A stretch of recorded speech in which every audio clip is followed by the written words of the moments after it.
approach our international activism from the standpoint of U.S. nationalism. We are good, they are bad. It is poison. It is totally disrespectful, especially given the United States' role in the world vis-a-vis so many other nations in terms of actually helping create the conditions that our friends are fighting against, particularly in places like Latin America, where, for example, in Honduras, the Obama administration supported a 2009 coup, which is the reason why so many people are trying to immigrate from there, and so many LGBT and other activists have been murdered in that country and has the highest murder rate in the world. Vis-a-vis Russia, unfortunately, people didn't realize the role of our own government in actually helping foster some of the homophobia or not protecting Russian activists on the ground for many years before the national gag the gays bill passed. And we can go into perhaps in discussion, but to approach the issue of Russia bad, U.S. good, just is totally insulting to the activists on the ground, and unfortunately stirred up a hornet's net of nationalism on their side, and we had a very neo-Cold War situation going on there post the Sochi Olympics, especially that was devastating. And, but again, respecting the leadership on the ground is the key. And those of us who visit these countries, we understand we are guests, and any danger that we face pales by comparison to the danger of the people on the ground. Our delegation was shot at in Honduras.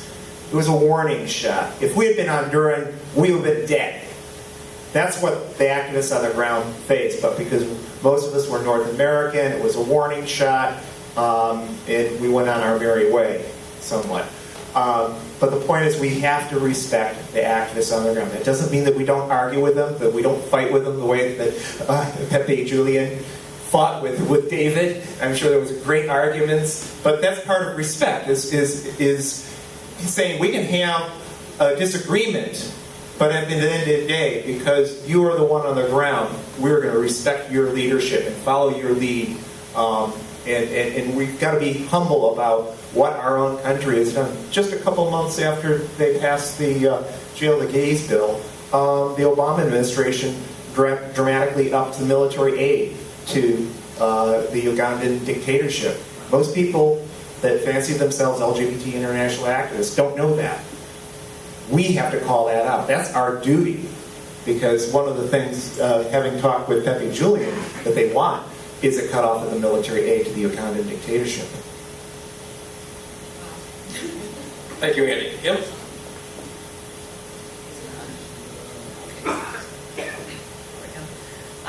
So Affinity's work is more focused on bringing Black American voices to the immigration movement and building awareness among our constituency and beyond.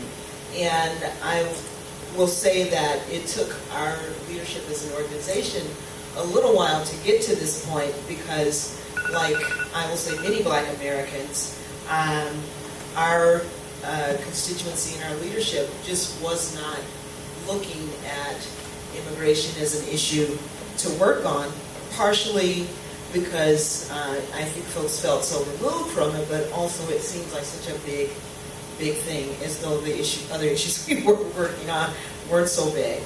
And so in the last 4 or 5 years, we have worked really hard to bring the global perspective to our local work and vice versa. And that has involved really educating our constituents about the issues that asylum seekers, immigrants, other people in other parts of the world who are LGBT and otherwise marginalized are facing. And I find, and our organization finds, that education piece is hugely important, no matter what the laws are. I mean, we see this with marriage, right? Yes, we have marriage in all 50 states now, but there's still the winning of hearts and minds. that's required, and that requires some education and being around people who are LGBT. And one of the ways that we've expanded our work in this area is to work with organizations that are already in this sphere. So we do work with United African Organization, we do work with Amnesty International, and we were afraid that our constituents would say, why are you working on this stuff? And so we brought that to them at one of our major events, and I asked the question, are you guys wondering why we're working on this issue? They're like, no, we get it. So I think there's an appetite out there within the LGBT community and beyond to work on more international human rights work. And I think, too, for African Americans, especially in this moment, that seems to be repeated regularly or cyclically, there is that recognition of what happens here happens in other parts of the country, of the world, and Black Lives Matter has just blown up into a thing that is also being exploited to a degree, and holding on to that as an authentic piece of work that really moves the movement forward is always a challenge when you feel like you're on the margins. Thank you. Appreciate that. And our next panelist, our final one down there, is Davis Hammond from Planting Peace Equality House from Topeka, Kansas. He's a fellow Floridian, like me. He's up in Destin, Florida. He ended up in Topeka, the headquarters of the most infamous homophobe, the late Fred Phelps. Talk about your work on this issue and what you're doing at Equality House. So in 2012, a group, Planting Peace, which we're mostly known for doing international relief in countries like Haiti, we found out that the house across from Westboro Baptist Church was for sale, and we started discussing getting the house and painting it rainbow, and what that could mean. And so we did do that. We got the house. It's directly across the street. It's about 100 feet from their signs that maybe I shouldn't repeat here. And did they bring you cookies? Did they bring you cookies and welcome you guys? But we painted this house, and the idea was being a symbol of standing up for what is right, even in the face of trying places.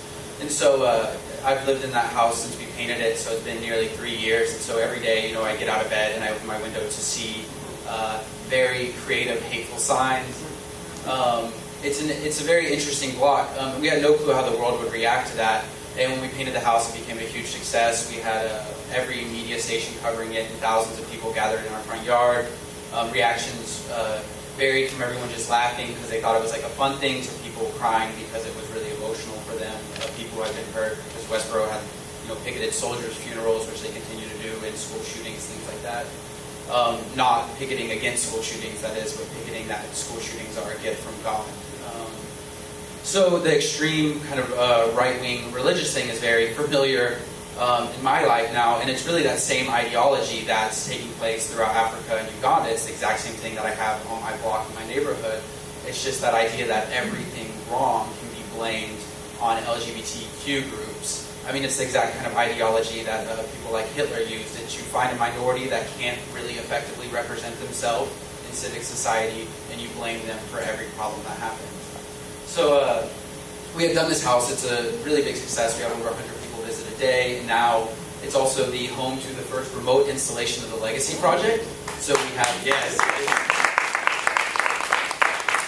really exciting because people would see the house, they'd be smiling, and then they would come in and we would have like nothing in there except for desks that we were working on. So now we have, it's beautiful inside. We have over 20 plaques, including a mock-up of David Kato's plaque. And that's really great to be able to educate people on these issues. But as soon after we launched the house, we really wanted to look towards the international side of things. And this was whenever some popularity was really gaining on the so-called Kill the Gays bill. And we started talking about stuff, but as you've heard from several panelists, so many times people, often wealthy white people in the United States, think they can fix the world's problems, and they just make these plans and just start to execute them.